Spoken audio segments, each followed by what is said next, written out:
पाठ 30 चौथा पांचवा और छठा दिन। पौ फटी। लड़ाई शुरू हो गई। शल्य का पुत्र मारा गया। भीमसेन ने दुर्योधन के 8 भाई मार डाले।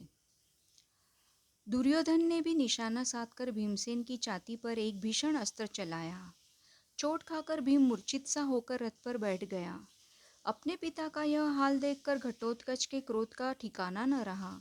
वह आपे से बाहर हो गया और उसने भयानक युद्ध शुरू कर दिया। घटोत्कच के भीषण आक्रमण के आगे कौरव सेना टिक न सकी। सेना को विह्वल होती देखकर भीष्म ने युद्ध बंद कर दिया और सेना लौटा दी। उस दिन की लड़ाई में दुर्योधन के कितने ही भाई मारे गए। चिंताग्रस्त दुर्योधन अपने शिविर में जाकर व्यथित हृदय से बैठ गया।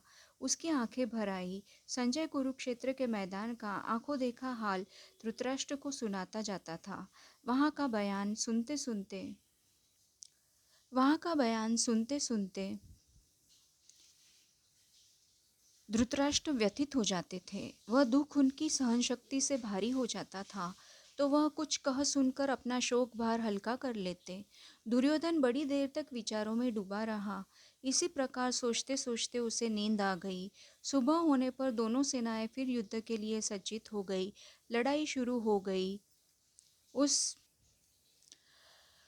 दिन संध्या होते होते अर्जुन ने हजारों कौरव सैनिकों का जीवन समाप्त कर दिया। यह देखकर पांडव सेना के वीरों ने अर्जुन को चारों ओर से घेर लिया और जोर का जय जयकार कर उठे। उधर सूरज डूबा और भीष्म ने युद्ध बंद करने की आज्ञा दी। दोनों ओर के थके थकाए सैनिक अपनी अपनी छावनी की ओर चले गए। छठे दिन सवेरे युद्ध छिड़ते ही दोनों तरफ की जनहानि बड़ी तादाद में होने लगी।